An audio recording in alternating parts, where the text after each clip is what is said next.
Welcome to the Cyber Call, the podcast by Ride of Boom for managed service providers looking to stay ahead in an ever-changing world of cybersecurity. Each week, we dive into the latest threats, trends, and real-world strategies to help MSPs protect their clients and grow their businesses. Let's build a safer, stronger community together. Welcome, everybody. Happy Monday. We are, this is 1 week, Thursday, coming up from Turkey Day. And Phyllis and I are going to be doing a, Turkey Day trot, Phyllis, as always. I'll come down to, Maryland and take you on about a half marathon and, wheel you around there. Okay, Phyllis, in Fort Meade. We'll have a good time. Okay. Sounds good. So as I let folks join, and before I introduce our guests and before we get into it today, again, welcome everybody. Happy early holidays to you. We always like to do a bit of banter. We have the very awesome Mackenzie Brown filling in today. Gary, unfortunately, had a power issue, so he was going to co-host with us today. So I'll be playing Gary Pica. Feel the boom. Be part of the conversation at Ride of Boom 2026. Tickets on sale now. Use code CyberCallPod to save $100. But let's get on into it a little bit, Mac, in our banter. I know no one's surprised about this. Can you see my screen okay, Mac? Yeah. So, Mac, since you're in the threat, APG, Adversarial Pursuit Group. This is an interesting one where we're finally, not surprisingly, right? We're seeing agentic operate on its own in terms of attack. This is a short article. I'll put the brief, I'll put the URL in for everybody. But I mean, it looks like, China, they're attributing it to China, was able to let the Claude, Anthropic's Claude, go ahead and do, as it says here, an astonishing 80 to 90% of the tactical work on its own without any human intervention. Everything from jailbreaking Claude to stealing credentials. So, Mac, as you look at this and put your days, because we're talking a little about Microsoft, but talk about your days and the IR side of the world. What do you take away from this? What should MSPs be thinking about? Man, I just commented on something last week too around ChatGPT, a case they found where ChatGPT was used to basically do create malicious API configurations against entities in Azure metadata services. They found another server-side request forgery, which just kind of goes back to old school, like application security, software security days of classic methods. But they used ChatGPT servers to basically conduct the attacks and exploit the SSRF vulnerability, which I found was interesting is the same way I find this one interesting as most people talk about AI-based attacks, starting with, sophistication and social engineering and creating phishing kits and some infrastructure build as well. And this is the first executed full-blown campaign with highly confident attribution to, the PRC, the People's Republic of China. It's not a shocker. It doesn't surprise us, but it's the first attribution they've done where they can say, yes, now we have a nation state leveraging full autonomous attack chains. And the same way with the SSRF is it's basically it's officially weaponized. This isn't a proof of concept. They've done attribution and they're using AI via prompt injection as the proxy, essentially. Yeah, I was going to ask you, so Mac, doesn't it give you some kind of obfuscation though, if you're using tools like this? How do you get the attribution and maybe, like your take and go to Phyllis here as well? What are your thoughts? How do they get that, from your perspective? That's a good question, actually. That's what I haven't been able to figure out is how they're doing this. for the attribution aspect, to know that it was, I mean, they can do it via Claude, obviously, to find out that they're using Claude, but how they were able to connect it back to the PRC is unknown to me.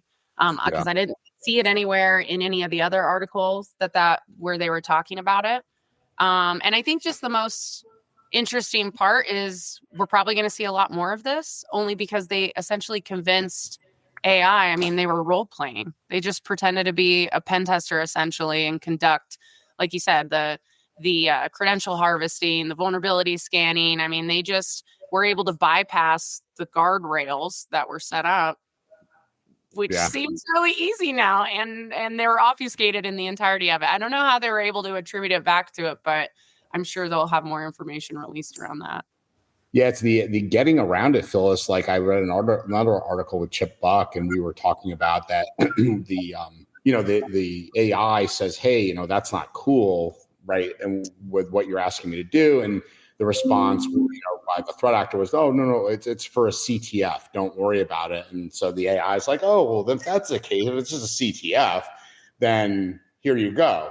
But any thoughts from your side on this? As you look at these types of attacks, Phyllis? I mean, I think it's pretty clever, but as we find out more, I'm just kind of curious. How were the access controls in place? We often think about, what kind of data did it actually have access to, and should it have had that access, right? And so, as more is revealed, I think it'll be interesting to see. We always talk about, oh, you really have to have those access controls in place. It's that balance between the usability and how you really want to have, I want to have these great answers. So I want to give it access to everything because I want it to be smart and not, I don't want it to give me misleading data and all this kind of stuff to, well, you really need to limit it, because then it does have access to everything. Then you have perhaps results like this, like really, should they be doing CTF exercises? Should that person be allowed to do that and then have access to credentials and so on and so forth? Well, thank goodness we don't have to worry about governance in our industry, Phyllis. Everybody's got Vince, do you guys talk at all about this? But we'll get into obviously introducing you shortly. But like when you do an ultimate partner, you probably have AI experts and folks that are in the channel on this. Does this kind of stuff get brought up in those conversations, or thematics like this? Not yet. I would say that everybody's looking over their shoulder saying this is what we're going to expect, right?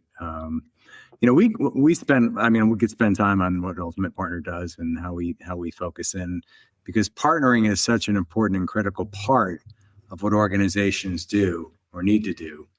And yet it's misunderstood, it's misaligned within organizations, and most people just don't really understand how to do it well, right? So that's why we exist.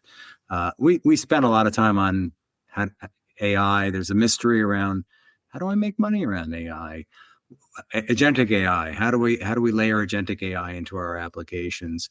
But this is exactly where I think we've all been like kind of worrying what's going to happen next. What's our doomsday situation going to look like, right? So this is the fact that this happened and it's happened now is just, it's not surprising. I think what's surprising is we're finding out about it as quickly as we are. Right? Yeah. I mean, we expect these are the bad actors who've been doing a lot of bad things for a long period of time, as you all know, because this is your world of cyber. But most of us don't know about. Mac and I were talking a little bit before we started about Microsoft. We kept a lot of that information around the attacks and malware.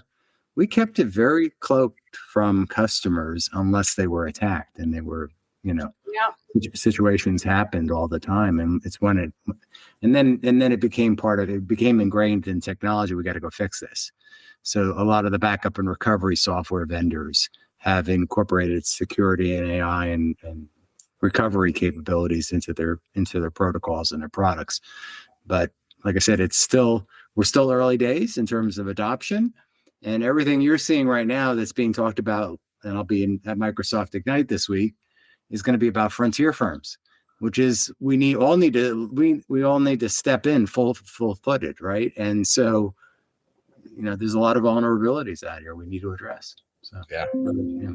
So great segue, Vince. Let's we're going to be talking today about Ultimate Partner, building, an MSP growth engine with Microsoft. Now, you work, obviously, that's your background, but you do have a multitude of hyperscalers also now come into the Ultimate Partner, as I understand it.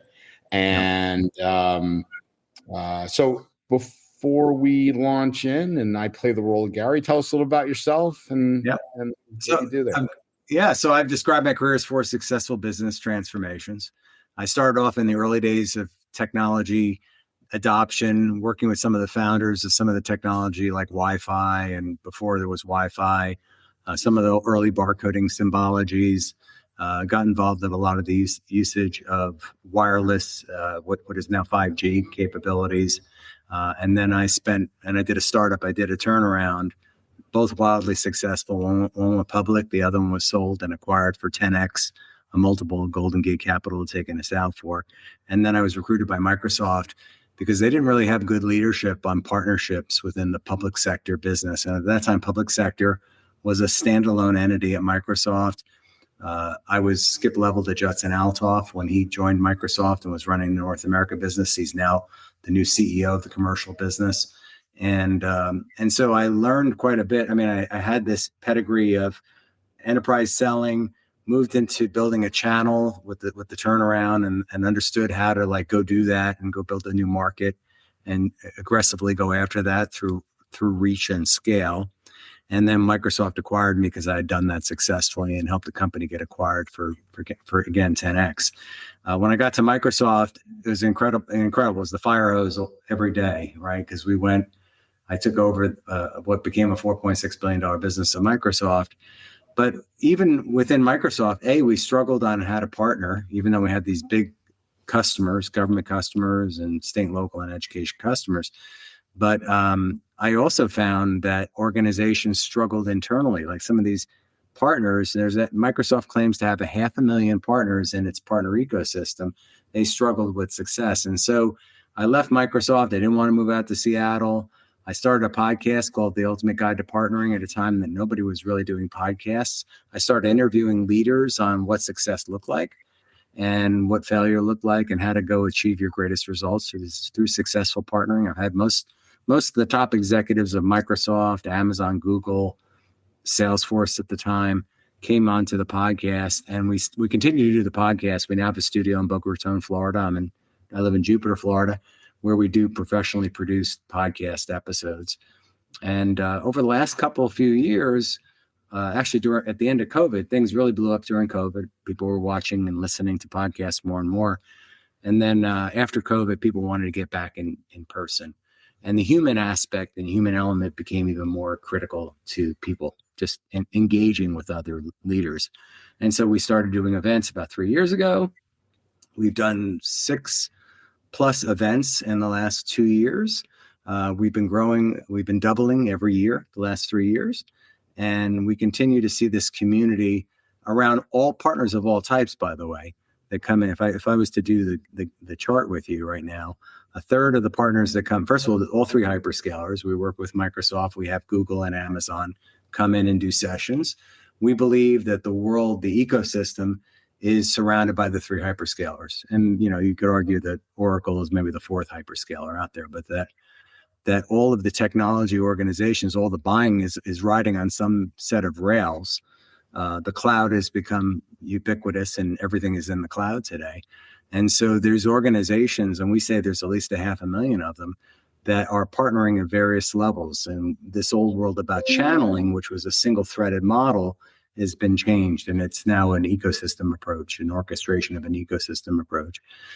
We bring all those leaders into the room. We have some of the very top ISVs that develop applications and capabilities. We've had Cisco on stage. I could rattle off a bunch of names of some of the top technology companies that come and speak or talk at our events. And it's very instructive too. This isn't a sales pitch, burn the slides. We want to have a real conversation about what you're doing to drive success in a specific area. And that's what we think makes our community unique. And then it's ISVs it's the resellers, it's the MSPs, it's really partners of all types that come into our community. Over the last, I would say, 2 years, we've seen a real uptake in the MSP community, because we believe the MSP community isn't as well served as it should be in this hyperscaler world. Like they're used to some vendors that are trying to sell software that's somewhat outdated, and yet some of this capability and tools are actually embedded in what the hyperscalers already provide to those customers as part of their contracts and their applications.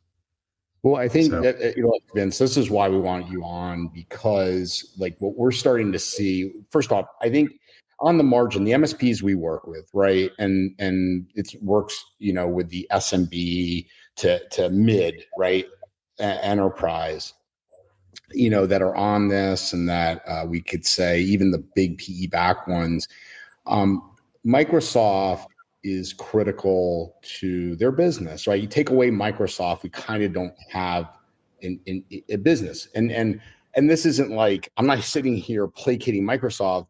What I am doing is saying, like, let's get experts on here so we can help our partners better navigate. Because one of the things we hear about is struggles.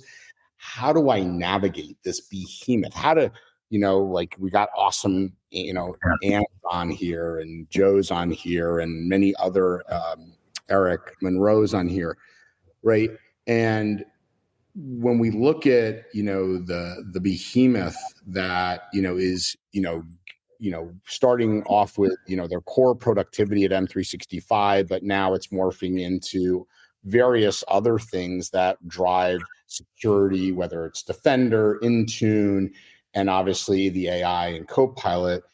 When you think about that, if you have these types of MSPs in front of you and you look at your backdrop of working with Microsoft over these years, what are some of the, I guess, critical insights you would share?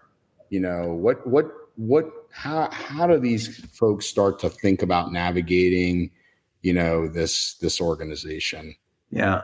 I mean, and I'll add to what you were saying. We didn't even talk about the cloud, right? We talked about the productivity tools. We talked about some of the suites, but remember, this is all riding on the rails of the cloud, right? And so if you think back, let's talk about transformation. Everybody's still on SBS server here. Exactly.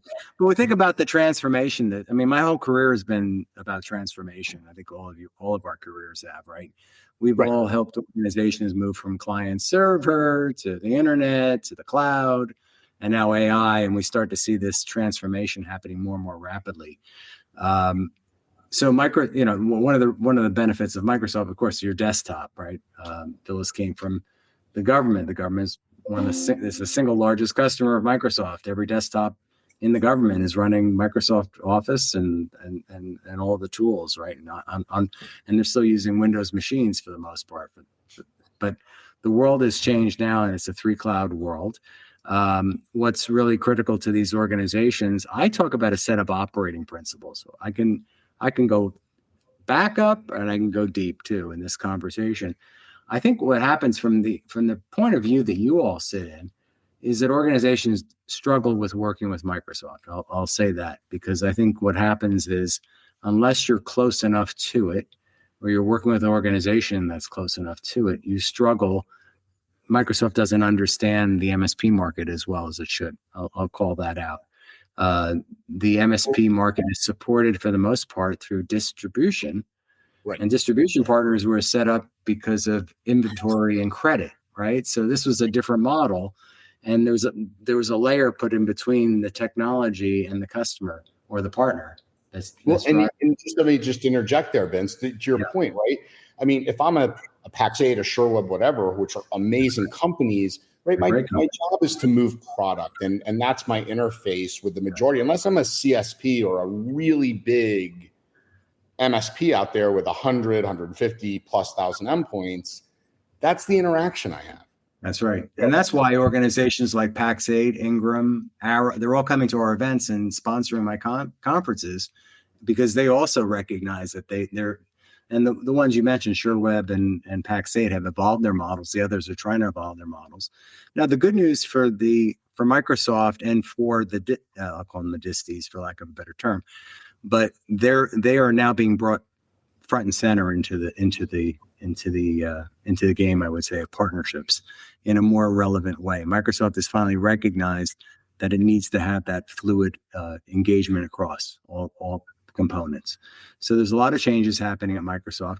I'll be hosting a breakfast next week at Microsoft's event, this week, I should say, at Microsoft's event at the St. Regis in San Francisco. And I'll have the new marketplace leader. So marketplace has become the new vehicle that Microsoft is using so that customers can have access to all the products it needs, buy them through a distributor or whatever method they use, pull in all the partners that they need to. And the customer is now at the center of the transaction. The customer is now making the decision about, I need this MSP, I need these 3 ISVs applications. I might need another systems integrator or an MSP that acts as a systems integrator to help drive that and cobble that whole solution together. So Microsoft is enabling its partners in a better way than it had been before and helping to pull that together through its marketplace approach. And so there's some really interesting things happening at Microsoft. Microsoft has always been a partner-centric organization. It just hasn't always shown up the way that you would expect compared to the way channel vendor organizations have operated. Yes, talk about the channel relationship to this ecosystem relationship now, and that you're starting to hear and see literally Microsoft showing up. What's going on? What's the, I'm encouraged. Again, I want everybody to hear here. It's like, I'm not a fanboy cheerleader. There's, I've ridden 3 decades of this where the big players come in, they leave. The big players come in. So when they come in, I'm fine. Like, let's jump on the wave and ride. I want to understand why should we get on the wave and ride here, and what's going on now that they care all of a sudden, Vince? What's happening? I think they always cared, and I'm not like lining up against my Microsoft shares in this conversation, but I always talk about, I call it the Bill Gates moment, because Bill Gates came to Boca Raton, Florida, near where I live, and he signed an agreement with IBM back in 1982, and he licensed software to IBM. He didn't sell them the operating system, he licensed it to them. And he got IBM to license the components of their PCs so other manufacturers could make them.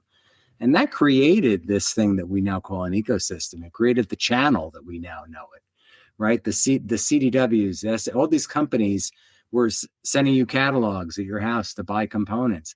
And MSPs kind of grew out of that too, because somebody had to go break fix, right? Somebody had to plug in the networking cables. That's how the MSPs evolved. You went to Joe's PC store in your hometown, and that's who you operated with. And that's the evolution now to this MSP model that we see today, right? So Microsoft was always there.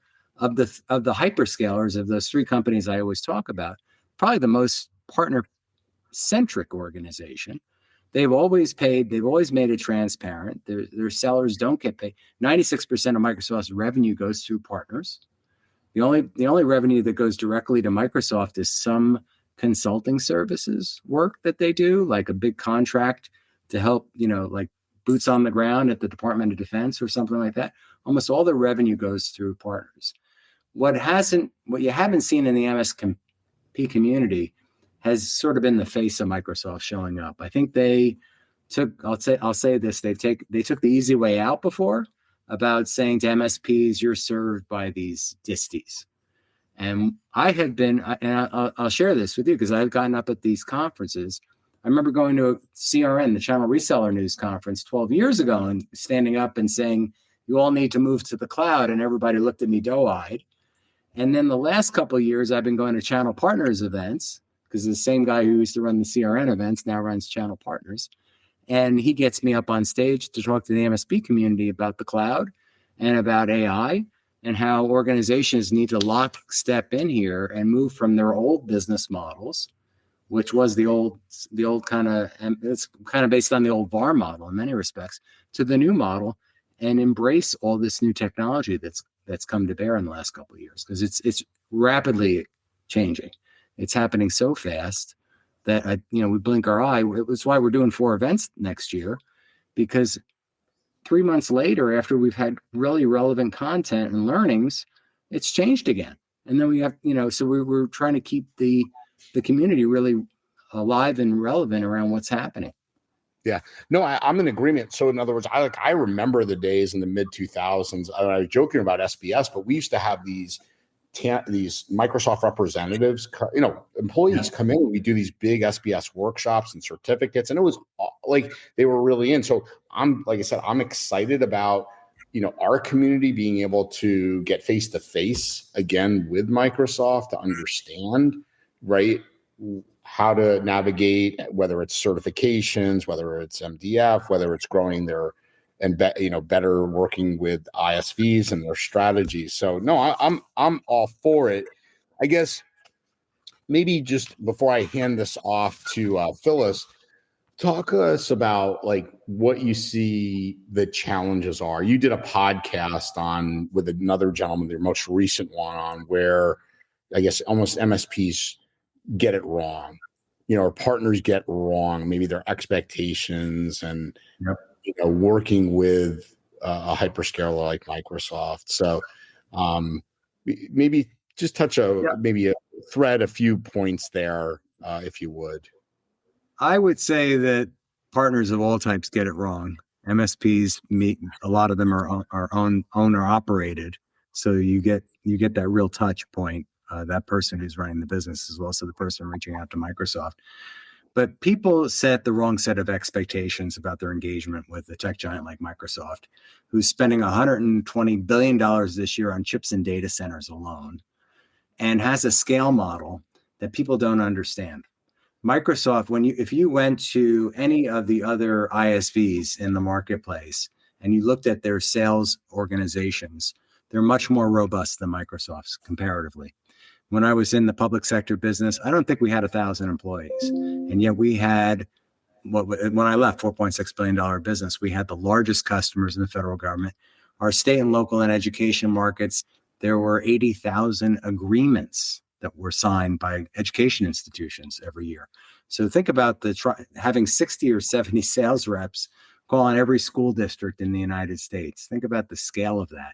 You can't touch all your customers, which is why you really rely on your partners to help drive that.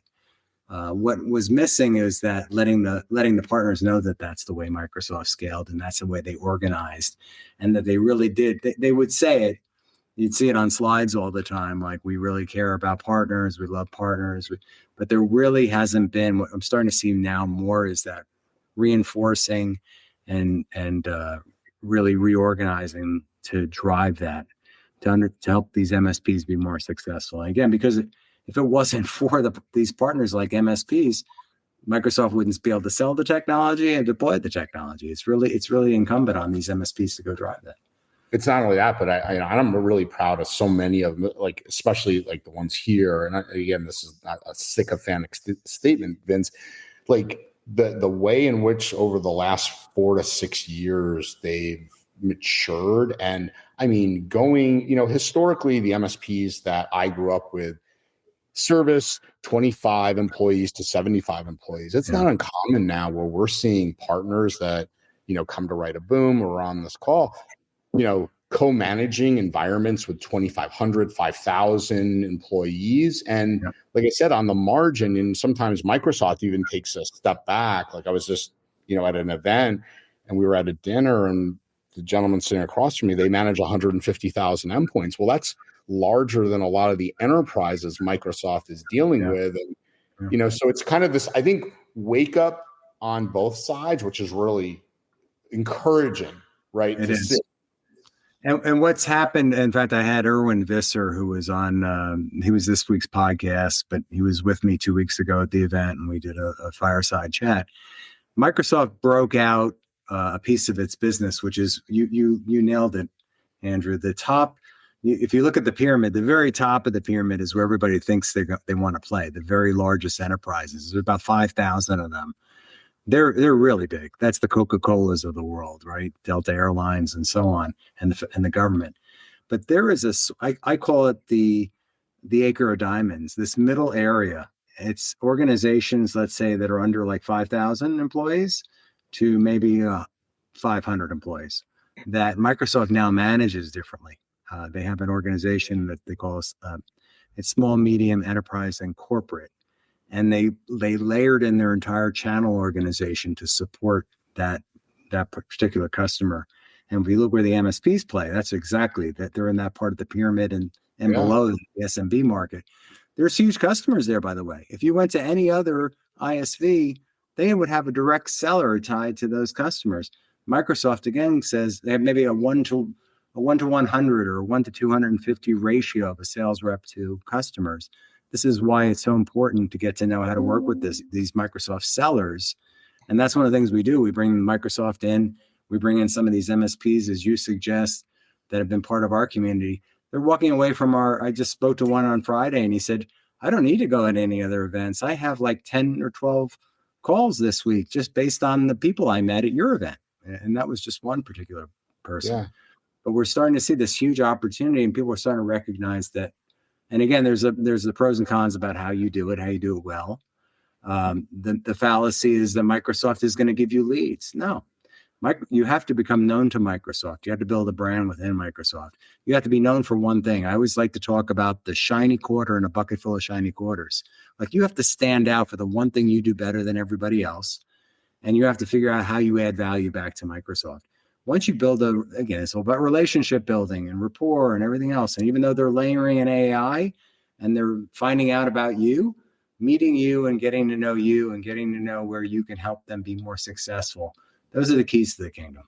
Yeah, we've seen it as I handed to Phyllis. Guys like Nabil, who was on last week, Tim Coquette, I know Marissa is like, there are definitely these organizations now that, you have to sell what you do really well. It's not just like you said, hey, I'm here, so throw me leads. But if you understand how to navigate and show, hey, we're experts, like someone put it in GCC, right? Hey, if you're, hey, we worked really hard this year, thinking of Bobby at Axiom, or an Andy Sauer, that, are now, level 2 CMMC specialists that, you typically would look at the behemoth like a Summit 7 are up and comers, or Lawrence Cruciana, who Phyllis knows. Yep. These folks are starting to become known, and Microsoft sees value in that. So I like to call it, as I turn it to Phyllis, that middle area. I call it the meaty middle, Vince. The meaty middle. I got that from Blakely. So you can go now, Phyllis.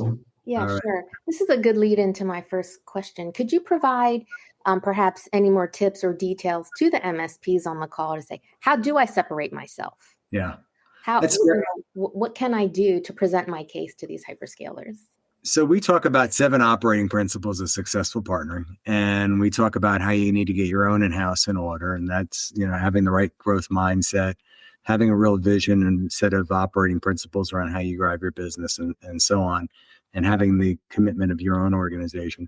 But once you lock arms or try to go across the other side to where the Microsoft Alliance is, there's some things you can do to differentiate yourself. And we talk about brand and story being one of those key things. And you need to be known for one thing. You need to find out, and this is where the discovery phase takes effect here, is what are the things that make you unique and different? What are the reasons why you add value? I mentioned the fact that scale is a huge issue. You probably know more about the customers in your, whether it's geography, industry, or however you segment, than Microsoft does, than the Microsoft salesperson does. So you can be a resource back to them because you can help them better understand their customers. Now, where Microsoft can layer in or lean in for you is they can add value, because obviously you're working with a Microsoft person who's in a leadership role, or they're in a sales leadership role, and they can also support you and say nice things or good things about validate your solutions and so on.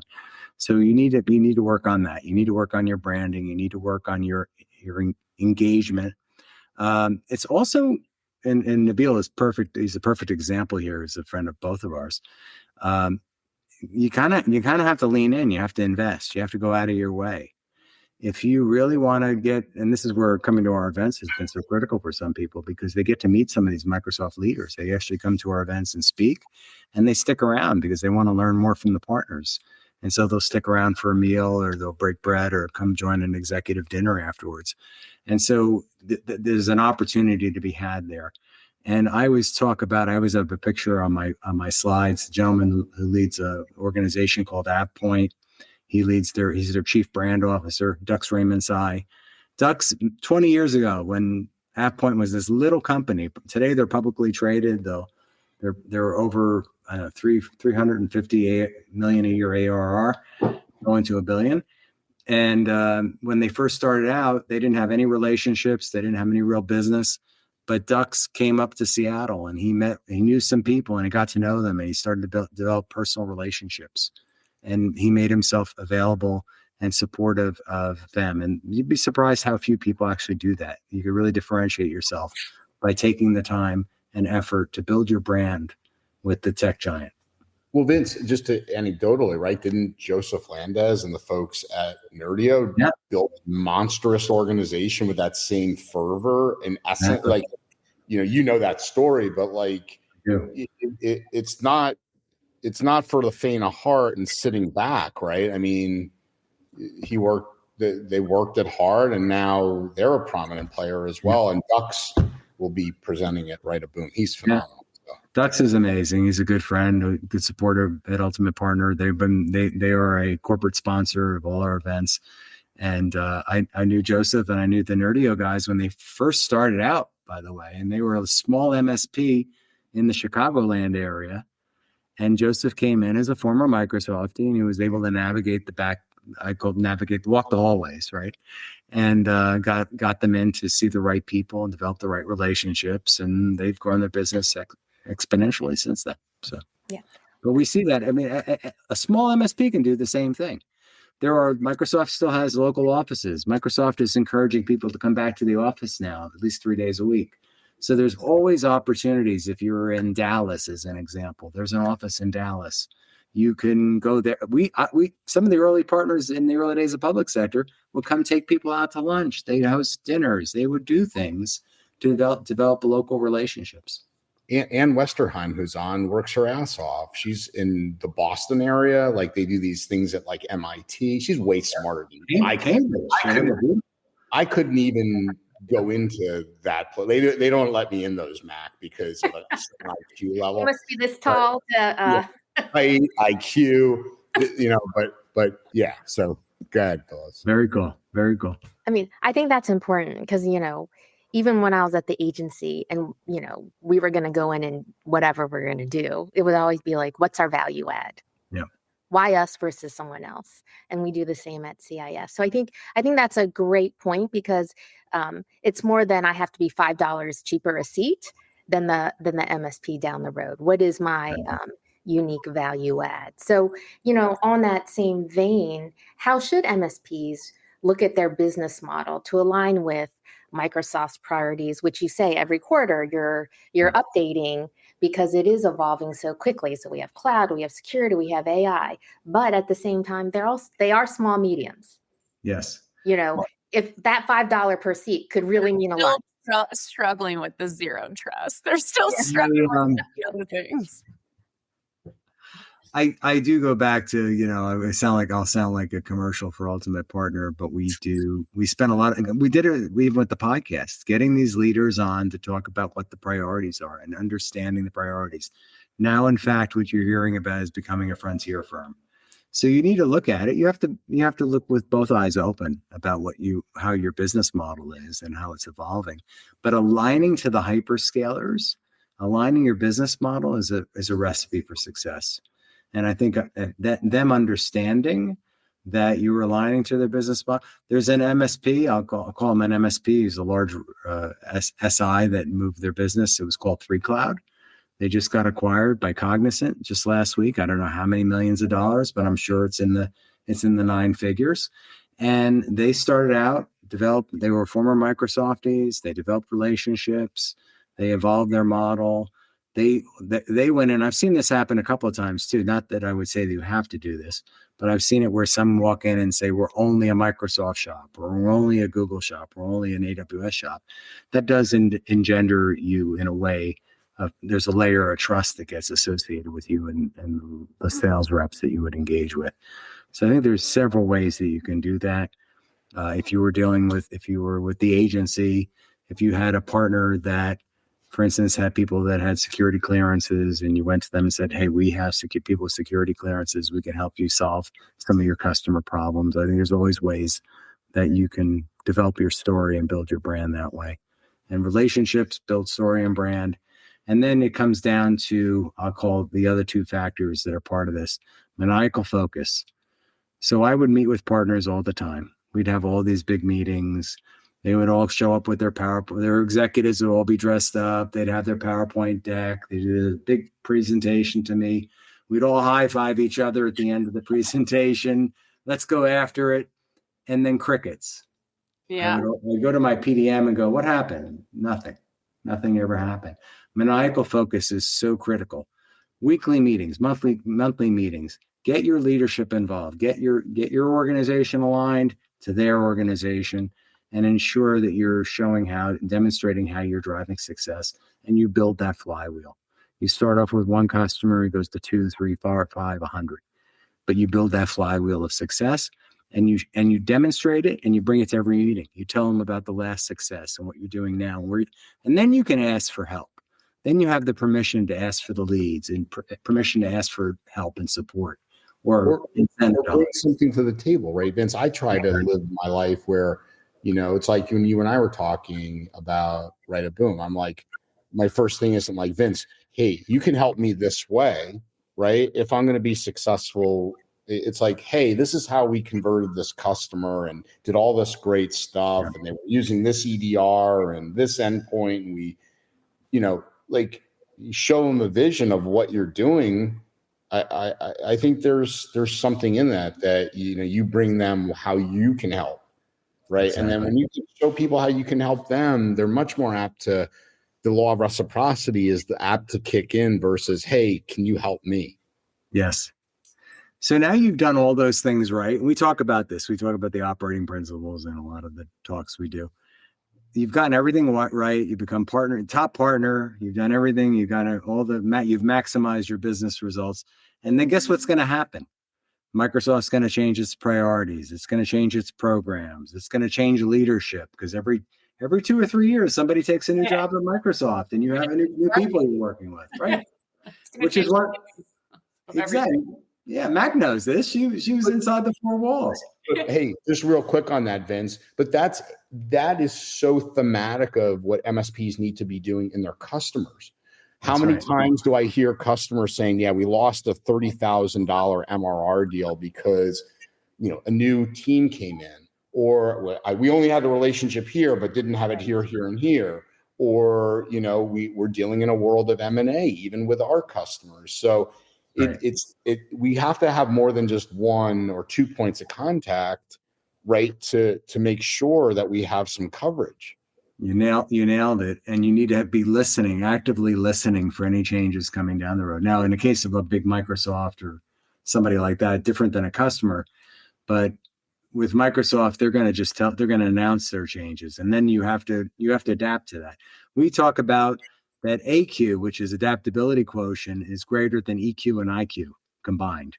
So you really have to think about your own adaptability of your organization, because we're all entrepreneurs. We know this. We need to stay agile. We need to pivot when the time is required to do that. And in the case of our customers, especially with all the changes going on right now, oh my goodness, like I don't even know how we are going to stay ahead of this curve. I think it's a really good point, because even at CIS, right, what we have is not mandatory. And so it's always this constant reaching out, and there's always high turnover at the other organization. So you have to constantly be reaching out to say, what you ever don't want to do is send out an email and be like, hey, it's been a while since we've chatted, and then it bounces. It's like, right? I mean, that's like the worst. So you want to always maintain that relationship so they remember you, and then they do the handoff if they're moving on, or, you find out what's going on. Otherwise, it's just like, oh, now I have to find a new person there. Or in the world of AI, look, the whole, I'll paraphrase John Barrows, who's one of the best sales trainers ever. If you're doing, hey, touching base and checking in, AI can do touching base and checking in. You have got to, all of us, right? All of us, not me, I'm not pointing fingers. We all have to figure out ways in which we can add value. If AI can do what you think you're about to do via a phone call, via an email, via whatever, if you're like, could AI do this? Stop. Yes. That's right. Speaking of AI, I'm going to hand it off to Mackenzie. Yeah. Only Mackenzie can do In what. my mind, like, okay, so what do MSPs? You need to be a super annoying super fan. You need to like, and you're not wrong about Microsoft is massive. I mean, when we did IRs and we get on the phone with a CISO and we're like, all right, everything's on fire. I'm like, who's your account manager at Microsoft? Because I need them to get the contracts and do the money, the actual money part of this. And they'll be like, I don't know. We don't, like, even organizations don't have that connection. And I'm like, okay, well, who's your MSP? Because you need to recover. And they'd be like, I don't know. Let me figure that out. And they could usually get the answer of the MSP a lot faster than a CSAM over at Microsoft who actually runs their account.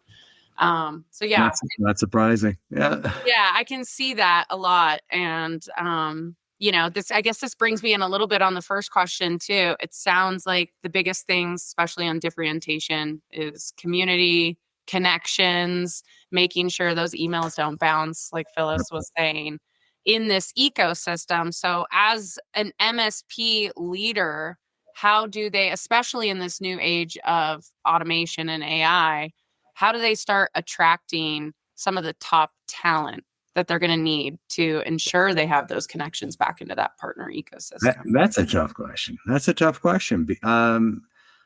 And I'm not sure if I have the answer for this one. I think the talent is always going to be a premium, especially now with AI, right? So how do you continue to evolve your business and hire the right talent to support it is going to continue to be an issue for these organizations. I do feel my good friend Jay McBain has a slide that he talks about watering holes. Yeah. And I do think that for the same reasons that you need to stay close, I still come back to human connections and human approach to everything. Staying active in all those watering holes is probably the best way to meet the best talent that you'll hire in your organization, right? Because paper resumes or any resume of any type is just you're not going to find out the real true identity of the person and how the trust factor. I always talk about trust being the oxygen in the room. Can the people do what they in fact say they can do? Can you trust them to work in your organization? You trust them with your customers, with your most trusted clients. And so I do think that it comes down to how you engage. And one of the things we found, and we started out down this path, we were going to do one event a year, and we were kind of where we were as a podcast and digital, and we just found that people are craving more and more that human interaction and getting in the room with people like themselves and learning from each other and asking people for help or asking people for advice on how to grow their businesses. And I think it comes down to that too. Like, who do you know that's good out there that I can tap into for my organization? I think people forget too, Microsoft has this incredible backbone area of just training that's free, certifications and training. And I think having those relationships internally are important, and then hiring talent that has the Microsoft knowledge base already under their belt. Like they've already taken those certifications. They've already gone through the learning paths. Like they understand the tech would be extremely imperative. I also think too that, Microsoft laid off 15,000 people this year. I mean, and they were good people. These weren't people that were laid off because of performance. And so not everybody wants to go back work for a big company. Yeah, go hire Microsofties, right? Why not? If you can hire the right talent. Yeah. Go get some global black belts that are out there that know how to do the full identity and perimeter and everything that you need. And I think that's what we forget. And like I've seen people get laid off that were there for like 20 years, 15 years. So they've got like the historical knowledge back in bomber days. Yeah. You're living proof of it, Mac. I mean, right? You were in one of the. You have like an inside. You got the inside scoop of how Microsoft operates, and it's once you're there, it's hard to get rid of that. It's like prison tattoos. Like it's DNA. It's DNA. It's in your blood. Yeah, or DNA. Yeah, it's probably better than a prison tattoo. Okay. Well, there you go, Mac. No, you don't even know. I have like one teardrop for every MSP. Yeah, right.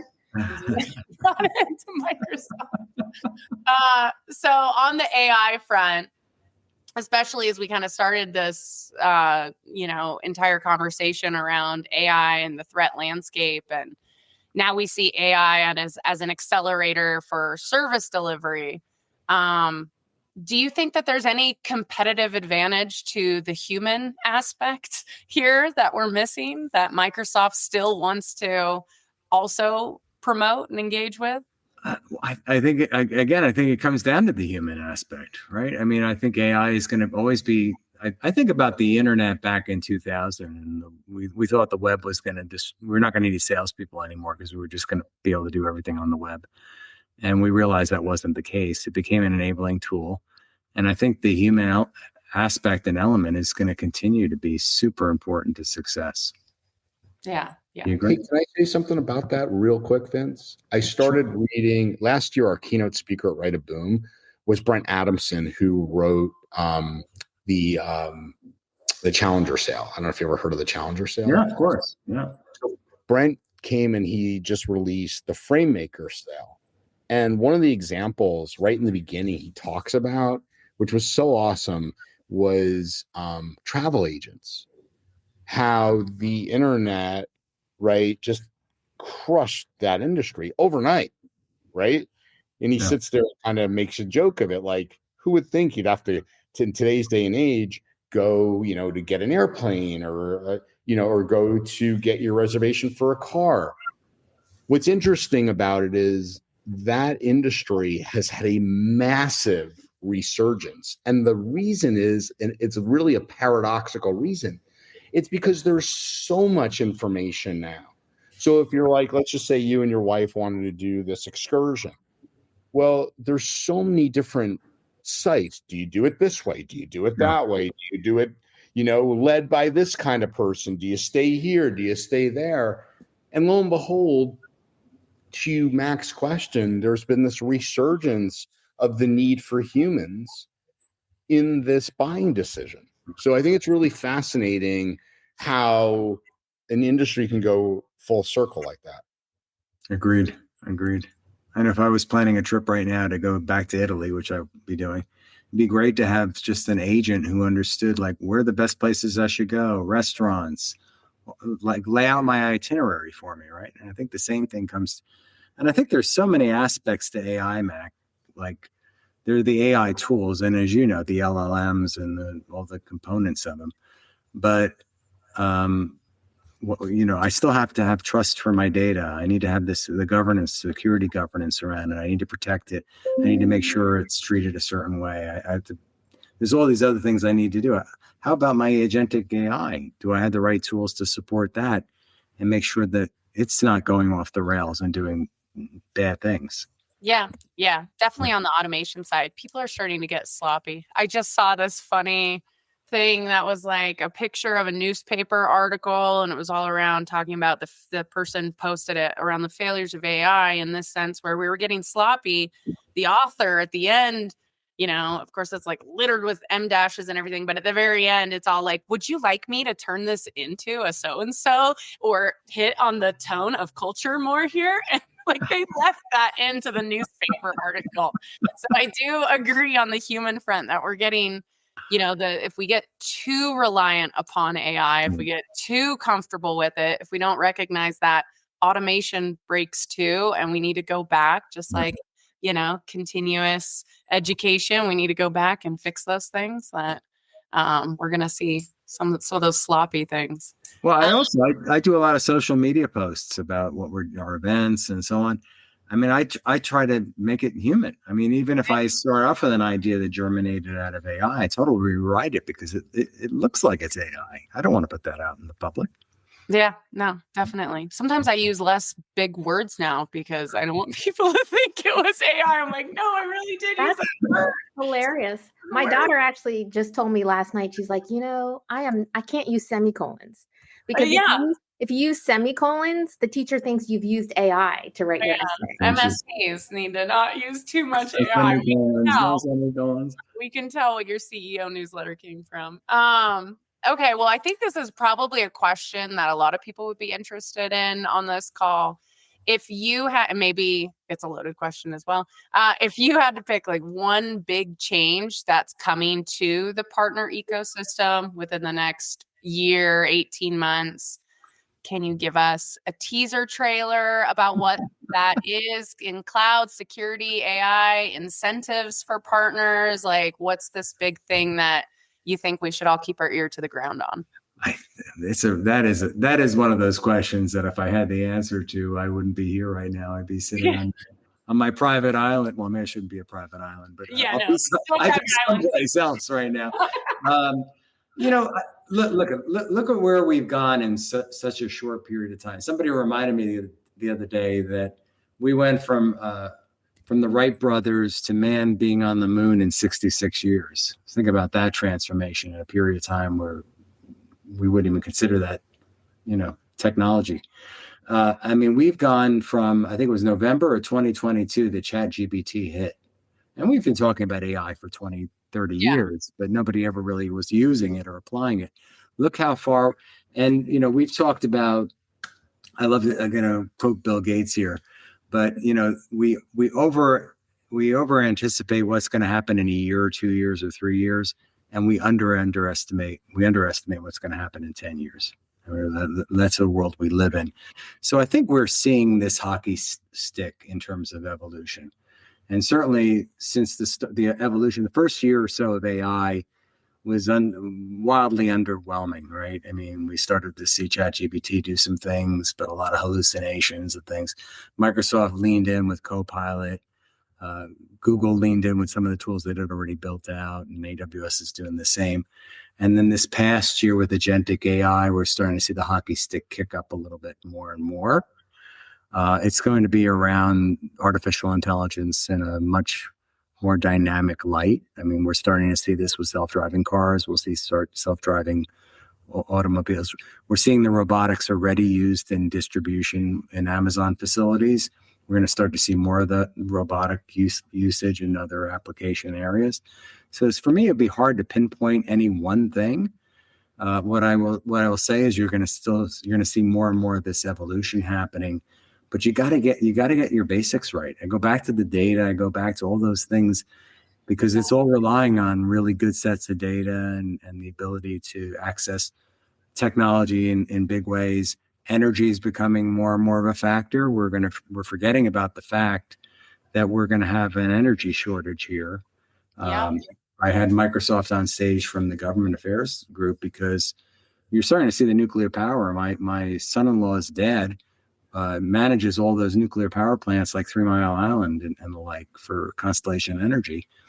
And how are we going to build these huge data centers and use all of these chipsets that are incredibly power consuming if we don't have power to drive it? So there's a lot of things that are going to happen over the next few years. I think we're just at the very beginning of what I think by the time we're 2030, we're going to look at and go, oh my gosh, how did we get here?